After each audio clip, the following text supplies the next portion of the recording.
in quiet stillness. Along the way, the phone's battery stopped at 97% for no clear reason.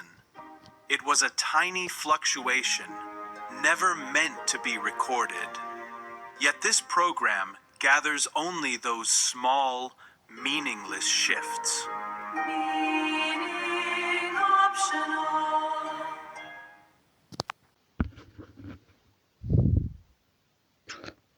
I'm recording right now.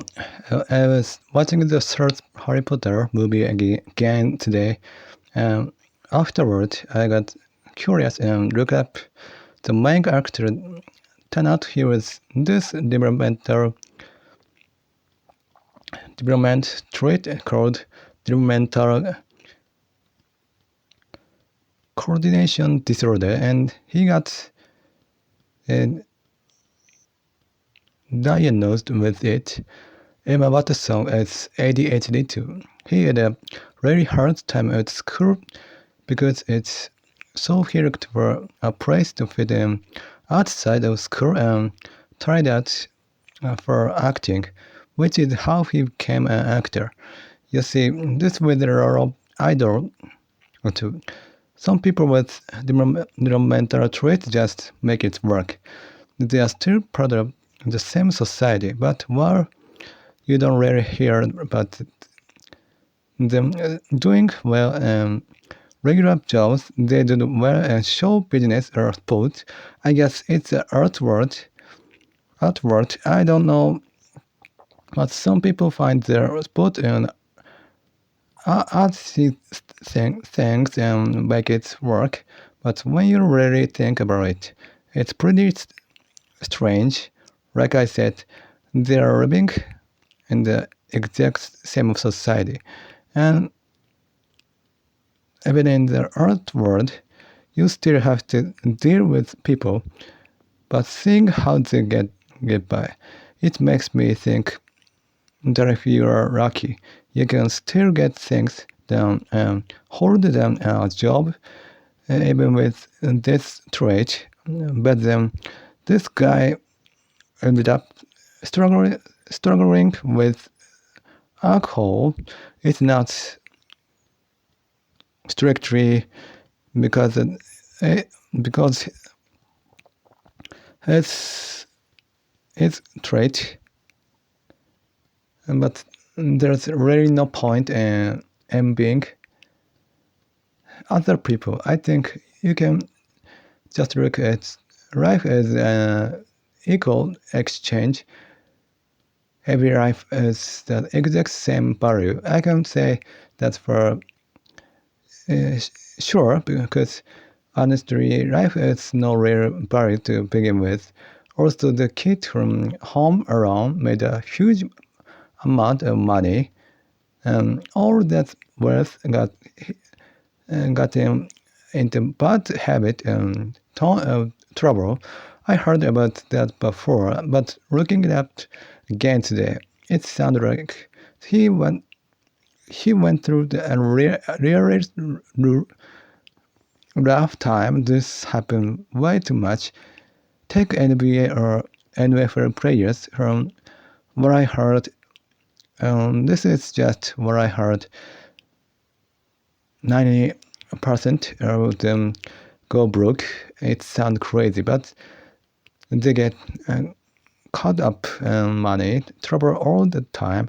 Seeing that stuff makes me feel like being rich doesn't bring anything good. It might sound too simple, but I really don't think it's worth it. I don't envy them at all. I'm sure some people can handle having money, but the number of people who actually can is teeny. Now I'll talk about what's happened today. I was watching Harry Potter and realized some people really look up to evil. Some people just ended up that way, but others actually admire it.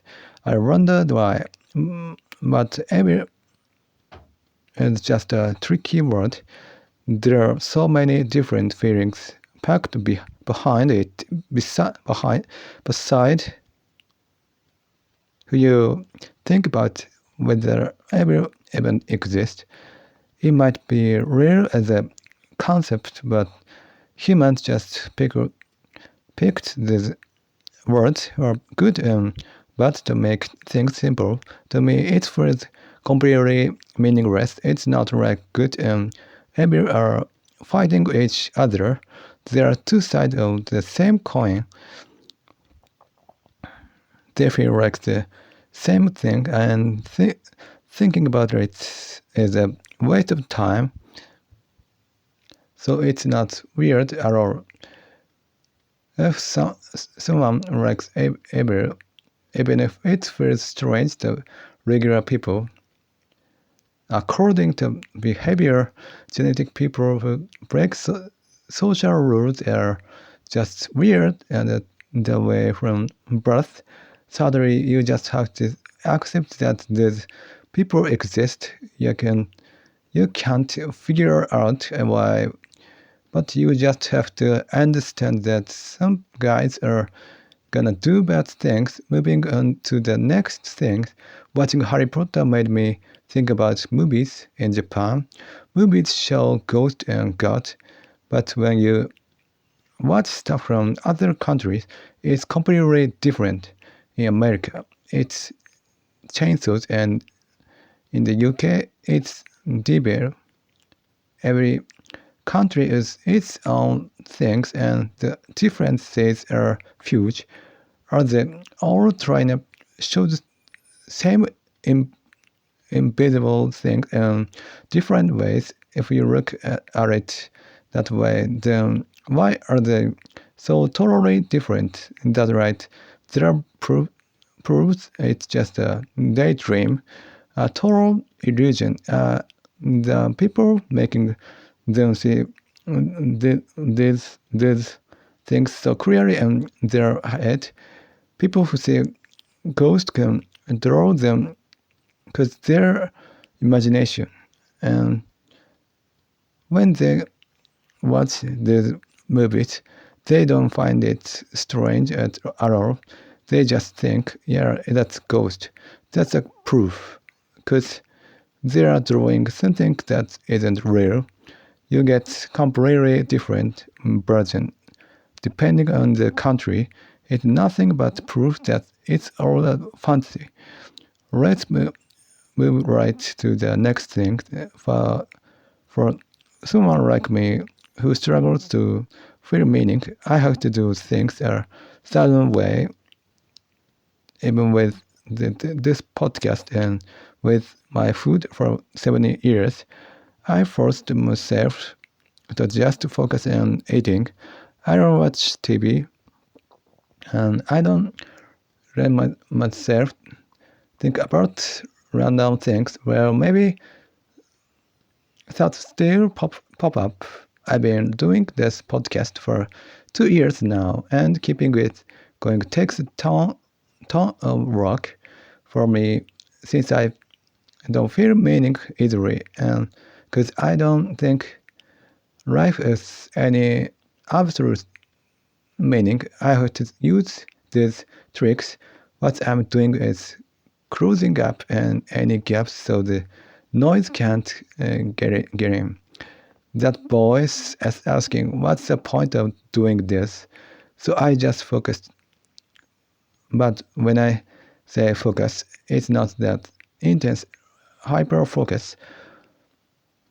I talk about this in the last episode with the podcast. I put all my focus and this on spot. I don't use SNS to share things or talk to people. Even if I look at it, it's just a tool to pitch the show. I'm torn right now, but I kept myself from making more shows and just stuck to this one. That was the right movie. Moving on again. But when I'm eating, when I eat, the amount of food I put in my mouth it's already set. Of course, there's no official rule for a more amount, but my body is its own quiet rule built in. My body remember it and just does it, but if I try to change my mindset even a little bit, and this is a conscious choice, like if I think maybe I'll eat a bit more today and put more in my mouth, everything breaks down. The whole thing falls apart. You really can't break the rules. The order just gets destroyed. The real issue is that it shakes up my feeling too much, and I lose my peace of mind. Doing things in this exact order is just what keeps me feeling safe. It also keeps out this intrusive thought and anxiety about what things mean. Like I mentioned before, I don't explicitly think about the goal while doing it, but that's the reason. Right now, my actions are down to the absolute bare minimum drive. There's no reason for it. No big goal. It just happened naturally. It might sound like I'm trying to look cool, but I bet I get along great with a samurai. I'm not planning things out. I just live by making the absolute bare minimum movement. I'm not trying to say I'm some minimalist guide or anything. Also, there's something I've been meaning to talk about since yesterday, but I kept forgetting. It's over and over. You think human action is just about what you choose to do in the moment, but the feeling you carry leading up to it matters a lot. It's not about planning or running simulation. It's about the weight of the thought and emotion you add before the action. For example, if you face something while feeling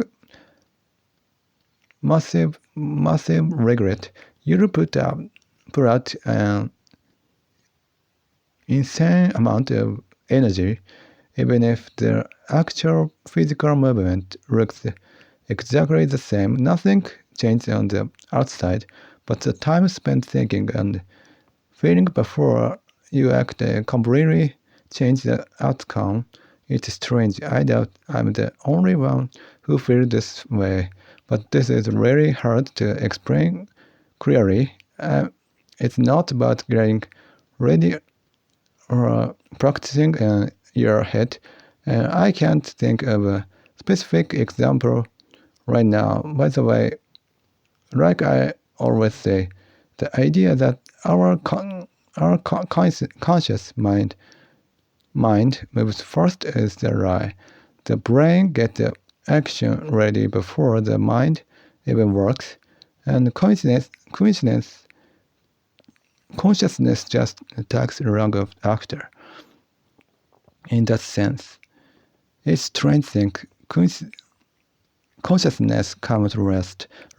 This is getting too complicated, so let's move on. Anyway, the Harry Potter actor is Daniel Radcliffe. He is this developmental trait, and he's an only child, just like me. One made it big. The other is just an only child. That's just how things go. But like I said, I've seen all kinds of people, and life can fall apart and second like a roll of the dice. You never know what's gonna happen. But the moment I think my life is finally going smoothly, I guess I must like the drama, because I immediately start thinking about bad things. I look at the future and get this total feeling of disappear. falling into despair would actually be easier.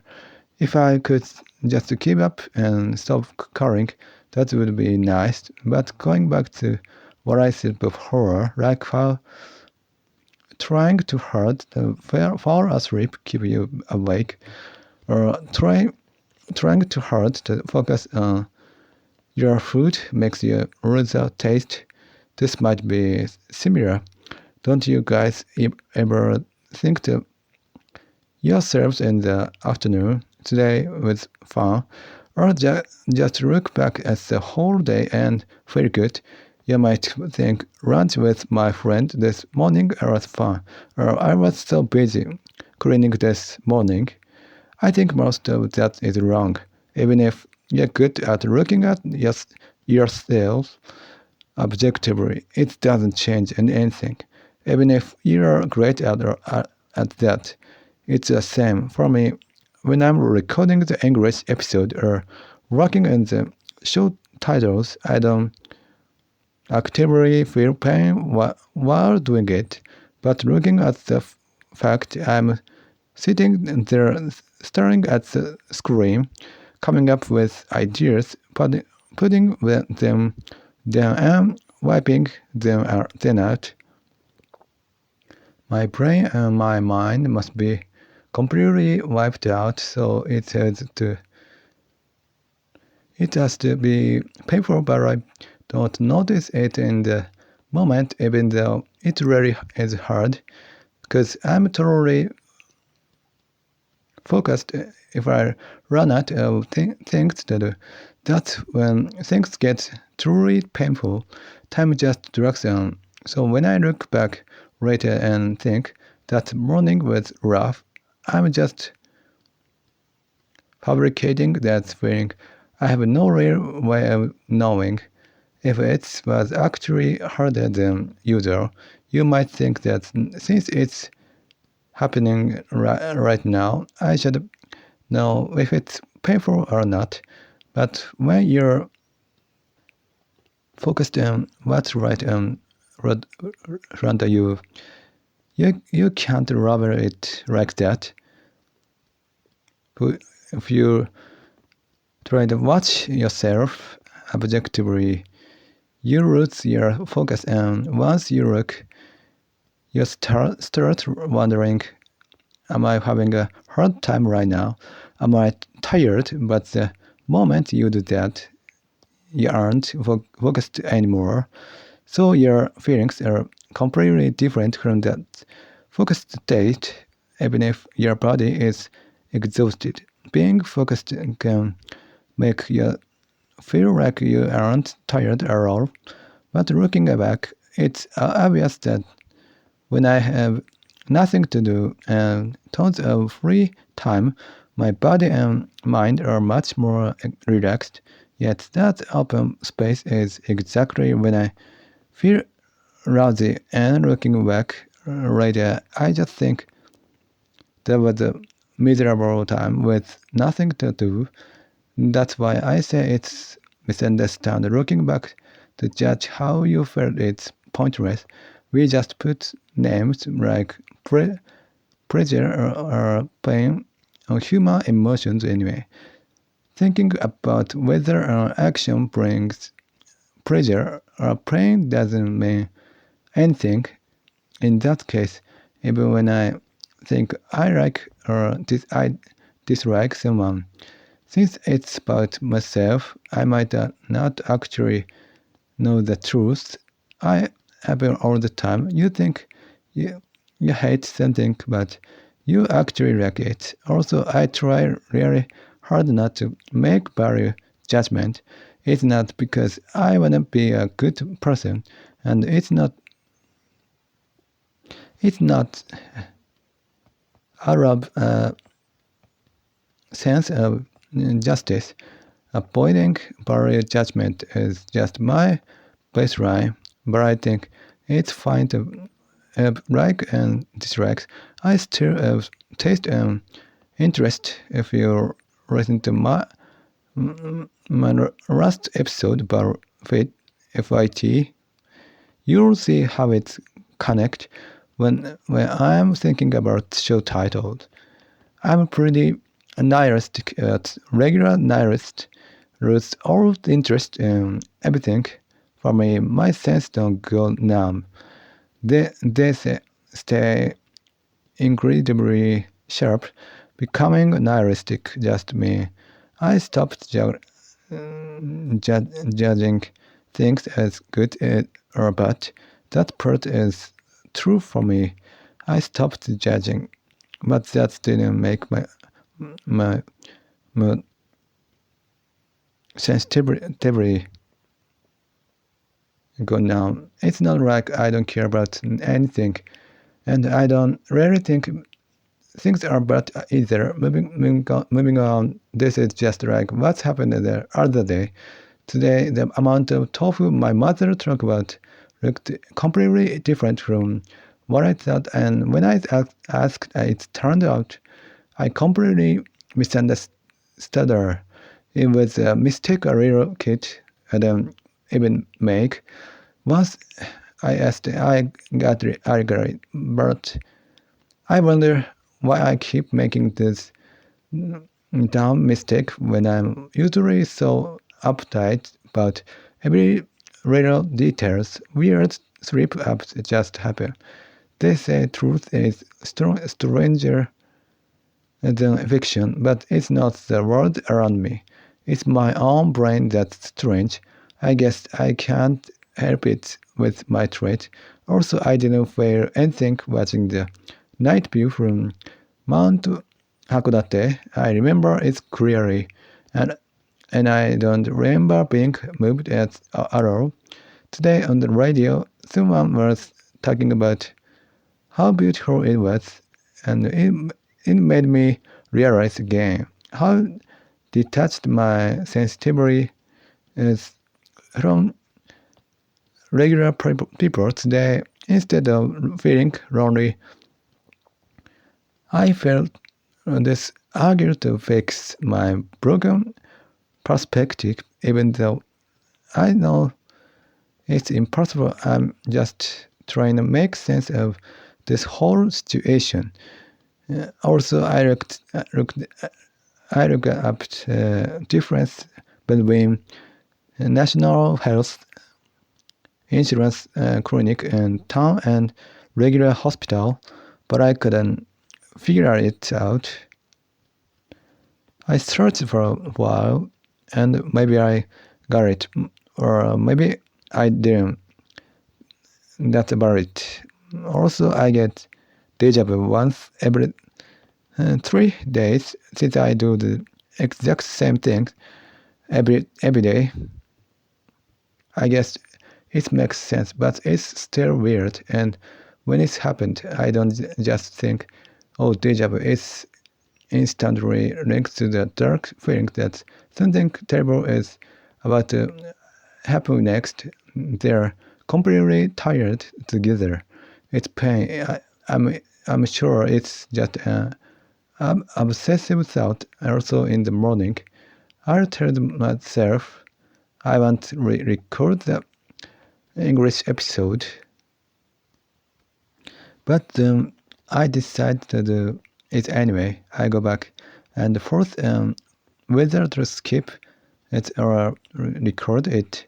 Like I said 2 episodes ago, that trick I use. But if I try to make things efficient and lock down a legit rule, today end up different from yesterday. Yesterday I decided to record, then changed my mind, then decided to do it after all. If I break that messy cycle and change the habit, everything goes wrong. To be precise, when something bad happens, I blame it on the change, but making the change really that raises the chance of running into trouble. That's why I can't change. It all comes down to luck anyway, so it's not like staying the same is inherently bad. It's now. Like I said 2 episodes ago, I haven't been able to see my father. I feel guilty about it. But at the same time, I feel like I'll just get hurt and betrayed again if I do. I go back and forth between these feelings. I know how it goes. So I feel like my past self is betraying me and lying to me too. That's why I try not to take a side, but with either brother myself. Now for a weird daydream, I wondered what happened when a sports player becomes a coach. Athletes hate losing, so they probably prefer being the star rather than watching their junior do well. They know how brutally hard it is for the team to win. I'm sure nobody actually thinks that way, but as a theory, it makes sense to me. Also, when a sports game cut and a Nogizaka show, I wonder what the perfect response is for Nogizaka fan who also like sports. Should they get mad, or should they really right? I decided that just being purely upset as a fan is the most honest answer.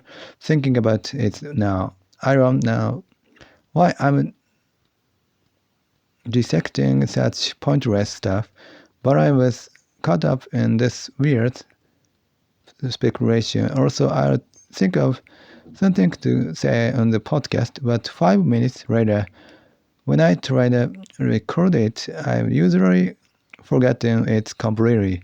Then I have to spend all this energy trying to pull it back. I have zero confidence in my memory. I've been like this since school. Take the TV show that tests your IQ with short-term memory quiz. I can do them all. I have a massive mental block against them.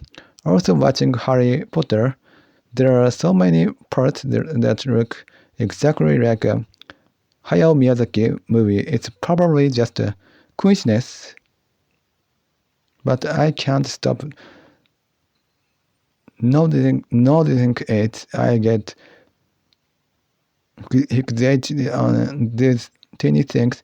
I get obsessed without even realizing it. The Harry Potter actor Radcliffe is the only one with the movement trait, and it apparently gives severe headache to it.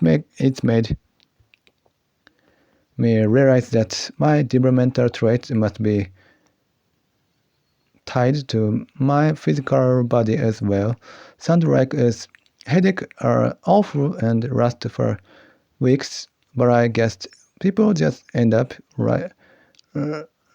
liking whatever they're stuck with.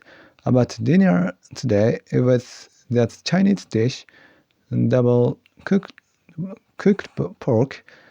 At our house, we just use cabbage and pork. Also, I finally remember the taste of the beef stroganoff I used to eat over 10 years ago. I've been trying to remember it since I talked about it a year ago.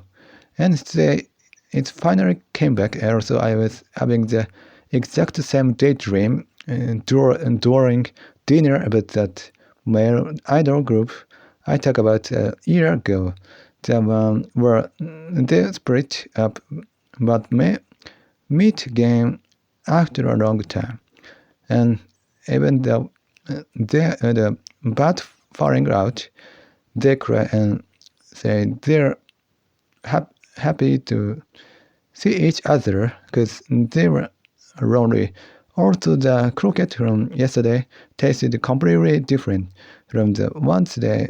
It was still good, though, like I said yesterday, I don't get how the same supermarket can make things taste so totally different. Yesterday's croquette felt completely handmade, just like what you'd make at home, but today's taste was different. The inside was onion and they used potato starch to make it super crispy. Potato starch is amazing, but the carbs are way too high. When I watch Harry Potter or mystery shows, I always end up dissecting everything using my brain like this. Just makes me tired, which feels stupid, but if I don't wanna do something, I obviously want to do it. If it's something I wanna do, I'll do it, no matter how tired it makes me. At the very least, it's already become a set habit, so changing my habit is out of the question. Once a habit is locked in, I can't mess with it. I think I talked about this last time, but even trying to change is like searching for meaning, so I can't do it. I'm not trying hard to live. I just woke up and found myself here. Before I know it, so many years past, I don't have any real meaning for living inside me. I just realized I was stuck here. That reminded me my childhood friend's parent came over for religion raising us. I think I talked about this before.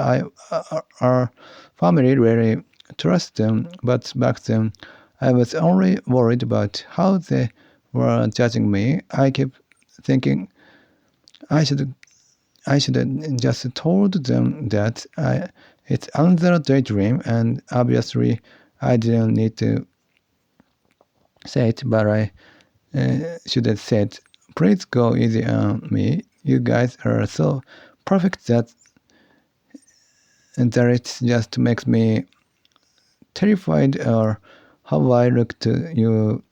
But at the time, my mother was just apologizing and saying, I hope my kid isn't causing your trouble. Oh, I just remember what I wanted to say about dinner. I saw Romeo and Juliet and TV today. Someone mentioned a woman playing Romeo. Everyone burst out laughing, but I couldn't understand the joke at all. I didn't even know Romeo was a guy and Juliet was a girl. I feel so out of the loop, but honestly, the whole concept of one thing a man and the one being a woman doesn't even register in my head. Even when I say them, their face don't register as male or female to me. Also, I still don't get the difference between the upper, a snack bar, and the pub. I was just brooding over it by myself. Also, I ended up recording the English episode this morning, even though I planned not to, because I was busy with other stuff. I'm always busy, and my head is always about to blow up. I really just wanna cool my brain down. Well, it was good that I got it's down in the morning, but usually doing it early just makes me feel miserable later. That's exactly what happened today. I got it down early, but it didn't make me feel like I could relax afterward. My plan was to look down the show title today, so I figure I handle it in the afternoon, but I just ended up dragging my feet and overthinking it. I always regret it when that happened. It almost always happens. Also, I looked up cocktail, and it said it's just alcohol mixed with something else, but regular drink are almost all mixed anyway, so by definition, basically every drink becomes a cocktail. I can't get past that start, and I don't really get raw malt better either, though it's been on my mind for a while. I don't even drink, but I still get curious about it. And why don't they make more varieties of beer when every drink is every day? I looked it up, found that there are different types, but people always just buy the exact same type from their favorite brand, just 2 or 3 main kinds, and the baseline is basically the same. I bet there's nobody else who doesn't drink alcohol but spends this much time thinking about beer. Also, when I dissect a drama, I have to look up every single thing that bother me, like why a certain event happened. I wonder how other people handle it. Do they just catch on naturally, or do they just not care? Do they just look at it and figure it's probably something like that without searching for a reason? Maybe they don't even question it. Maybe they just think, oh, they happen to be there, or they just happen to do that. Yesterday and the day before, I kept thinking that even if I understand the plot perfectly, what's the point? Sure, you need to catch the setup since it's a series, but it makes me feel like what am I even doing this for? Also, in the movies, especially Harry Potter, they explain things in a way that's incredibly easy to forget. A lot of mysteries do this too, using subtle tricks to make the audience catch on. Harry Potter doesn't spell everything out, but it makes me wonder if I'm just looking at it too critically. I don't think that's it. But even if they explain in detail, I start questioning if there's any actual proof trying that explanation to what just happened in this third Harry Potter movie. During the time travel scene, they go back and save someone, but they were already meant to save them from the start. They changed a few things in the past, but these changes were already part of the timeline. They didn't change A to B. B was already the set reality. I feel like the real world works the exact same way. We think we use free will and choice that we can choose A or B, but that's the exact same misunderstanding. It's already said that you're gonna choose A. Just like what I said before, you think you are just changing things and choosing through your own free will, but you aren't. You can't help but feel that choice is just a misunderstanding. The more you learn about humans, the more you realize that stuff is an illusion. Free will just feels like a trick of the mind. The big mistake is that people think they can decide everything with their own free will. You can't completely disprove it, but it's not like a side is definitely right either. In the real world, we think our free will gives us multiple paths and different ways to believe. We think we have the right to choose, and that's when we make a choice and create a completely different timeline, but that kind of alternate world doesn't exist at all. Time just flows straight from the future to this exact spot, and there's only that one side path. It doesn't split down the middle. That means even though we feel like we are choosing from path A and ABC and D, we aren't actually picking the path out of the bunch of options. It's hard to grasp this with just your head. If everything is already set, thinking, then it doesn't matter what I do. It's also wrong. The idea of what if applies to be present, not just the past.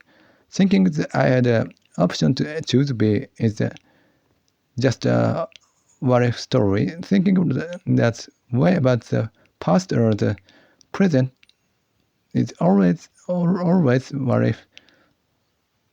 Philosophically speaking, there's a view that says your brain is comparing A and B.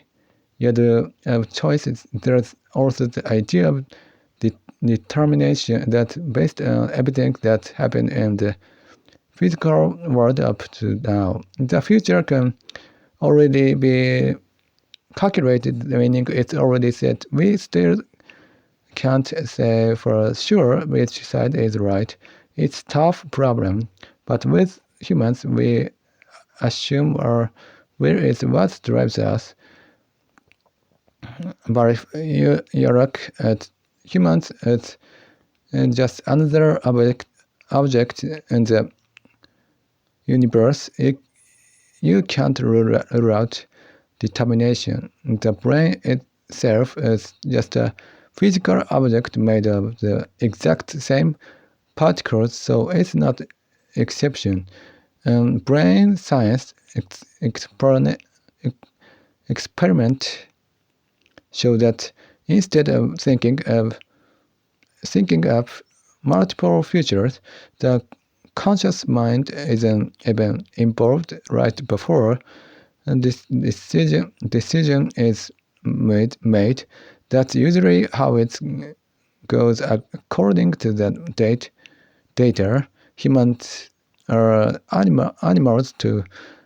After all, if you wonder whether having a will is what makes us different from other animals, the truth is we are just tricking ourselves and thinking we have one.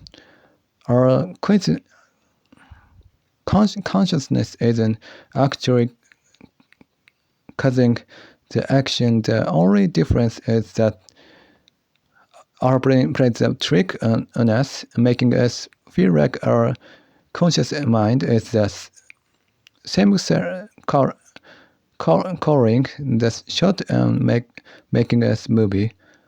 When I went downstairs to use the bathroom earlier, my shoulder bumped into someone in the hallway.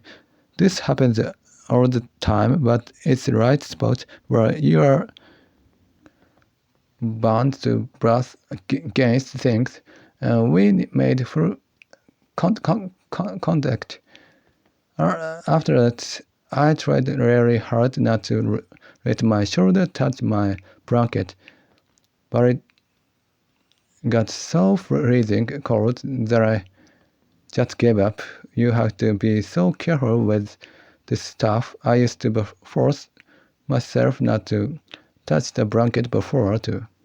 But I listened to a song I thought was amazing 20 years ago. I hadn't been able to find it for the longest time, but I finally heard it again recently. It's weird, back then I loved it, but hearing it now, it's really nothing special. Memory just cleans things up and makes them look better than they were. Also, I was thinking about what's completely missing from my life, and I realized it's affection. They say people with Asperger's trait have a harder time picking up affection, but it's just strange. I've been sitting here trying to figure out why I lived my whole life without feeling a single bit of love from my parent, but I still don't get it. I'm sure both sides have their problem, and every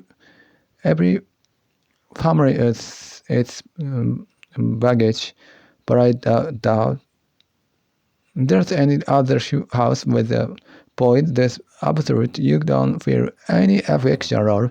Also, I figure dissecting Harry Potter today was gonna turn into a nightmare because it was getting complicated, but it actually wrapped up pretty quickly. Still, I feel like it couldn't be that simple, so I spent a long time looking things up anyway. I was planning to change my clothes, but I couldn't sleep at all, and my whole schedule got thrown off. I really wanna avoid making value judgment. I don't wanna judge things based on value, but the way the human brain is built, it's constantly making choices like computers. It's subconsciously picking between A and B all the time based on your past experience, deciding which one is more value. So no matter what my personal philosophy is, my brain is forced to make value judgment anyway. That means you can't just erase your value. And I know that it's just another weird thing, but being a human, I'll talk about this next, but you can't say it's completely looked in either. It goes back to that rabbit experiment I always bring up. The brain activity, the preparation happens subconsciously first, and the conscious awareness that you made a choice comes afterward. It feels like our consciousness is just observing, like you're sitting inside a robot watching things happen. It's more of observe than decision maker. That's not completely wrong, though there are times when it doesn't work that way. But how we interpret this is still being researched. I always catch onto this when I'm eating. Calling it a realization sounds too grand, but in those moments, I'm usually not thinking about which food to pick next. Sometimes but even when I am, I get this feeling that the choice was already made before I consciously thought about it. That's turned out to be right. The morning inside my brain already happened. The choice is made. Everything up to that point is completely subconscious, and the conscious mind is just watching the result clear. I thought about this loosely before, but it's how I live, so it's completely automatic. It's only about 1% of everything. You can make conscious change to your long-term plans, like a broad structure of your life. But even then, who knows? Personally, I don't think free will is working there at all either. But the brain just tricks itself into thinking, I made this decision. This happens because the brain is weird to create explanations. That's how science moves forward. We want to explain how the world works. Religion grew because people want to know why they live and find an explanation. The brain is just built that way. Humans have this need to integrate things, but to put all the parallel processing in the brain together into a single person, and that's when the ego starts working. All these different things that are happening across your body are at the exact same time, but you have to frame it as this single consciousness called me is pulling the strings. That's the image. Humans do incredibly complex things. Even just walking feels like a conscious choice, but it's almost entirely automatic. That's a misunderstanding, and we only trick ourselves because we have this ego. To sum it up, we are just adding meaning after the fact. We tell ourselves, I did this for this reason, but that's just a post hoc report which built the story after we already acted. The human drive to find meaning or reason for what we do comes down to this. We are weird to add meaning, but it's completely automatic. This habit of building stories, it's just like the scientists think I mentioned. We built these extra stories and add way too much meaning, which is why I always try to avoid it. I always say you can stop building this narrative like, cause this happened, I done it this way, but your mind automatically falls into that way of thinking. And anyway, looking at how recent news stories get reported, they always blame the crime on the fact that the person wasn't biologically related to their family. When you hear that, you wonder that what kind kids who aren't related to their parents think. When this is the news, I know people in that situation too, but I guess since that there was the actual reason given, you can't help it. I started putting myself in their shoes for a bit. Now about perfectionism,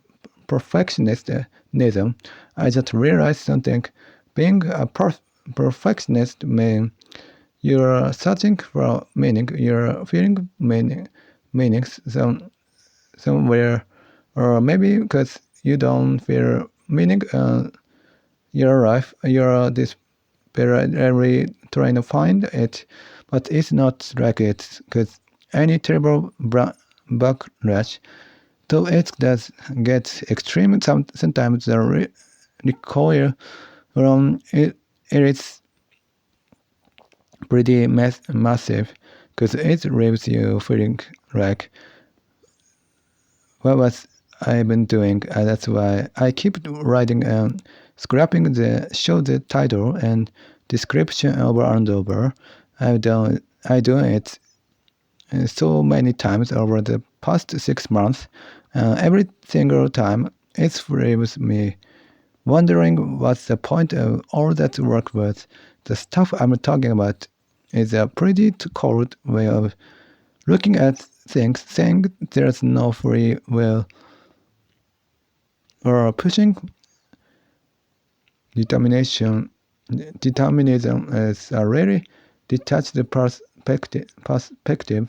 If you thought about that during your daily life, you go crazy and couldn't function. So to keep that thought from threading into my head, I stay intensely busy with my daily routine. If you build that habit, and this intrusive thought naturally disappear. That assuming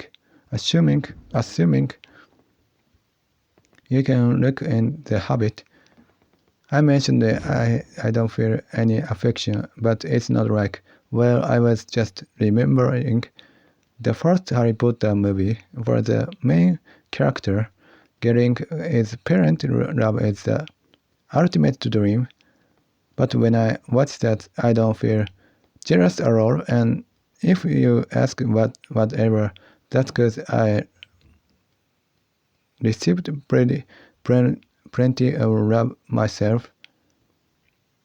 I can completely rule that out. I might not know much about myself, but that's a part I can say for absolute sure.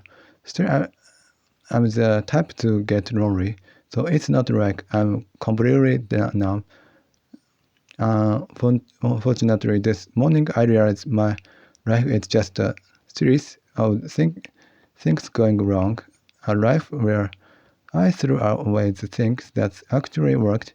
Making okonomiyaki with rice flour was a massive success. There were other dishes that worked out too, and I was just looking back them with nostalgia. It's small thing, but even when something goes right, my eyes automatically look onto the negative part, and I just give up on it. That's the trap of perfectionism. Also, another miracle happened just now. I've been trying to recall the exact taste of the French bread from the bakery nearby relative house, and I could never get it quite right. I got close before, but today I finally remember it clearly.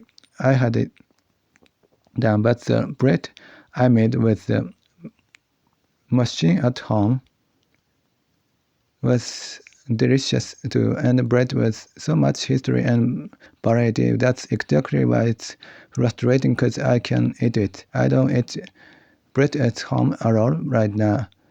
I think about it in my head, but with convenience store bread, you have to touch the plastic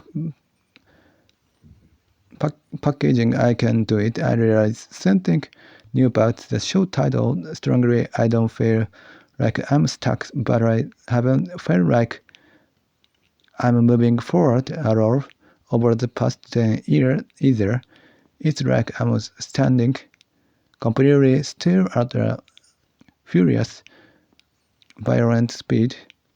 There's no meaning to it, but I'm not allowed to stop either. I don't allow myself to its state of extreme balance. I threw away hope as a fuel source a long time ago. I'm just living on the sheer momentum of this daily routine, these exact steps. To put it another way, I reject change. I'm fully convinced that everything is meaningless, but stopping is strictly forbidden, and it's the exact opposite of being lazy or having no energy. I'm stopped, but it's not a completely stop. It's strange. I don't see any point in making change. But if I stop, the whole system collapses. So I'm moving on that entire drive, or rather, I'm just saying staying completely still. I don't feel like I'm actively doing anything. Obviously, I do what's necessary to live. But to me, change is just notice that mess with a stable system is nothing but a risk. To keep this life going, I have to stay standing exactly at this spot, but you can't describe this with words like this discipline or routine. Order doesn't fit either. Living steps only covers the action. I need something that pulls the rules and everything else together under the one roof. Plus, it's as the convey just how vital this whole setup is for my severe survival. I'm trying to find that in the show description, but the right words just won't come out.